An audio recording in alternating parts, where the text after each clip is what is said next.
तो आज मैं आपको एक अनोखी रहस्यमय कहानी सुनाऊंगा। अगर आप चैनल पर नए हैं तो अभी सब्सक्राइब कर ले, क्योंकि यह मेरा दूसरा नया चैनल है। तथा कहानी पूरा देखे, अंत में एक अनोखा रहस्य छुपा है। धन्यवाद। तो सुनिए। गोकुल में जन्माष्टमी का उत्सव हमेशा धूमधाम से मनाया जाता था, लेकिन एक साल ये कुछ अलग था। कान्हा अब बड़े हो चुके थे और उनके साथ साथ उनके ग्वाल बाल मित्र भी समझदार हो गए थे। इस बार उन्होंने तय किया कि वे अपनी जन्माष्टमी कान्हा के लिए मनाएंगे। कान्हा के सबसे प्रिय मित्र सुबल ने कहा, हम कान्हा के लिए कुछ ऐसा करेंगे जो आज तक किसी ने नहीं किया। सभी ग्वाल बालों ने मिलकर योजना बनाई। उन्होंने तय किया कि वे इस बार माखन चुराने के बजाय अपने अपने घरों से सबसे स्वादिष्ट माखन, दही और मिठाइयां लाएंगे और कान्हा के सामने रखेंगे। लेकिन इसमें एक शर्त थी, ये सब प्रेम से बना होना चाहिए। शाम होते ही सभी ग्वाल बालों ने अपनी अपनी टोकरियों में पकवान भर लिए। कोई घर से मिश्री लाया, कोई ताजा दही और किसी ने अपनी माँ से छिपकर माखन लिया। वे सब मिलकर यमुना के किनारे एक बड़े पेड़ के नीचे बैठ गए। उन्होंने उस जगह को फूलों और पत्तियों से सजाया। जब कान्हा वहां पहुंचे तो उन्होंने देखा कि सभी ग्वाल बाल उनका इंतजार कर रहे हैं। उनके बीच में एक सुंदर सा आसन रखा था। कान्हा को बैठाया गया और एक एक करके सभी ग्वाल बालों ने अपने पकवान उन्हें भेंट किए।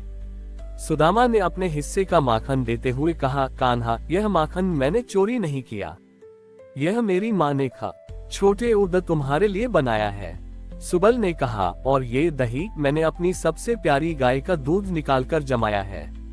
कान्हा की आंखों में आंसू आ गए। उन्होंने प्यार से सभी ग्वाल बालों को गले लगाया।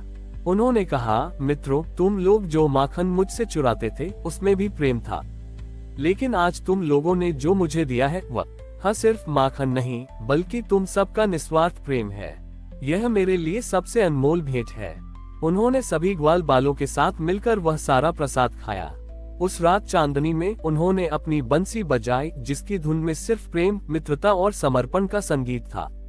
गोकुलवासी जब वहां पहुंचे तो उन्होंने देखा कि उनके छोटे कान्हा और उनके मित्र एक दूसरे के साथ मिलकर जन्माष्टमी का सच्चा अर्थ मना रहे हैं। ये कहानी हमें सिखाती है कि प्रेम और मित्रता का महत्व किसी भी वस्तु या धन से कहीं ज्यादा होता है। जन्माष्टमी का असली उत्सव भगवान के जन्म का नहीं, बल्कि उनके प्रति हमारे मन में जो सच्चा प्रेम है उसका है। अगले दिन सुबह कान्हा ने अपने ग्वाल बालों को बुलाया। उनके मन में एक नया विचार था। उन्होंने कहा, मित्रों, हम सब ने मिलकर एक दूसरे के लिए जन्माष्टमी मनाई। अब समय आ गया है कि हम अपनी गायों और बछड़ों के लिए भी कुछ करें। ग्वाल बालों को यह विचार बहुत पसंद आया। उन्होंने मिलकर गोकुल की सारी गायों को एक साफ सुथरे मैदान में इकट्ठा किया। उन्होंने गायों के सींगों को रंग से सजाया और उनके गले में फूलों की मालाएं डाली। कान्हा ने अपनी बंसी बजाई और उसकी धुन सुनकर सारी गायें खुशी से झूमने लगी। इस दौरान एक बूढ़ी गाय, जिसे सभी लोग प्यार से गौरी कहते थे, वो बहुत उदास थी। वह कुछ दिनों से दूध नहीं दे रही थी और बहुत कमजोर हो गई थी। कान्हा ने जब ये देखा तो वह गौरी के पास गए। उन्होंने अपने हाथ से गौरी के माथे पर प्यार से सहलाया और धीरे से उसके कान में कुछ कहा। जैसे ही कान्हा ने ये किया, एक चमत्कार हुआ। गौरी के शरीर में नई शक्ति आ गई। वह खड़ी हो गई और उसकी आंखों में फिर से चमक आ गई। कान्हा ने अपने हाथ से उसे ताजा हरी घास खिलाई। ये देखकर सभी ग्वाल बाल और गांव वाले हैरान रह गए। इस घटना के बाद गौरी ने फिर से दूध देना शुरू कर दिया और वह पहले से भी ज्यादा स्वस्थ हो गई। गांव के लोगों को समझ आ गया कि कान्हा का प्रेम केवल इंसानों के लिए ही नहीं, बल्कि हर जीव के लिए है। उन्होंने देखा कि कृष्ण कान्हा सिर्फ माखन चोर नहीं, बल्कि वह सबका ध्यान रखने वाले गोपाल भी हैं। ये कहानी हमें सिखाती है कि भगवान का प्रेम किसी से भेदभाव नहीं करता। वह हर प्राणी के लिए समान होता है। जन्माष्टमी का उत्सव हमें ये भी याद दिलाता है कि हमें अपने आसपास के सभी जीवों के प्रति दया और प्रेम का भाव रखना चाहिए। गोकुल में कान्हा का प्रेम और उनकी लीलाएं लगातार बढ़ती जा रही थीं। ग्वाल बालों और पशु पक्षियों के बीच भी उनका एक अलग ही स्थान बन गया था। गौरी गाय को स्वस्थ करने के बाद कान्हा की ख्याति और भी बढ़ गई। लेकिन गोकुल में एक बहुत पुरानी प्रथा थी। गांव के मुखिया नंद बाबा हर साल यमुना के किनारे जाकर वरुण देव की पूजा करते थे, ताकि उनका परिवार और गांव सुरक्षित रहे। एक रात नंद बाबा वरुण देव की पूजा करने के लिए अकेले यमुना नदी में गए। आधी रात के समय जब वे नदी में डुबकी लगा रहे थे, वरुण के दूतों ने उन्हें पकड़ लिया और वरुण लोक ले गए।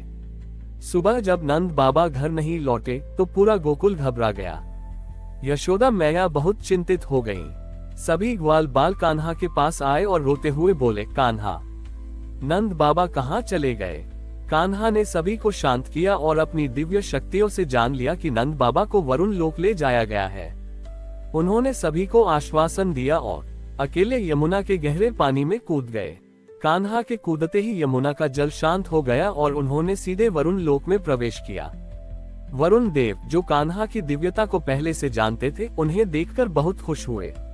उन्होंने कान्हा का स्वागत किया और पूछा, हे प्रभु, आप यहाँ कैसे पधारे? कान्हा ने मुस्कुराते हुए कहा, हे वरुण देव, मेरे पिता नंद बाबा को आपके दूत यहाँ ले आए हैं। मैं उन्हें वापस लेने आया हूँ। वरुण देव ने अपनी गलती स्वीकार की और नंद बाबा को तुरंत कान्हा के हवाले कर दिया। नंद बाबा ने जब कान्हा को वरुण लोक में देखा तो वे हैरान रह गए। उन्होंने देखा कि छोटी ही वरुण देव स्वयं कान्हा की पूजा कर रहे हैं और उन्हें भगवान के रूप में सम्मान दे रहे हैं।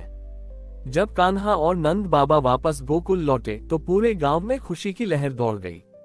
सभी ने देखा कि कान्हा ने न केवल अपने पिता को वापस लाया, बल्कि यह भी साबित कर दिया कि वे स्वयं देवताओं के भी भगवान हैं। इस घटना के बाद गोकुलवासियों की कान्हा के प्रति आस्था और भी मजबूत हो गई। उन्हें यह विश्वास हो गया कि उनका नन्हा कान्हा कोई साधारण बालक नहीं, बल्कि एक रक्षक और भगवान है। ये कहानी हमें सिखाती है कि सच्ची भक्ति और प्रेम से कोई भी चुनौती पार की जा सकती है। हमारी और भी आध्यात्मिक एवं अनोखी कहानियां देखने के लिए हमारे चैनल पर जाएं तथा धार्मिक एवं पौराणिक अनोखी कहानियां हमारे चैनल पर है। कृपया जाके देखें तथा हमारे चैनल को सब्सक्राइब करके रखें और वीडियो लाइक जरूर करें। धन्यवाद।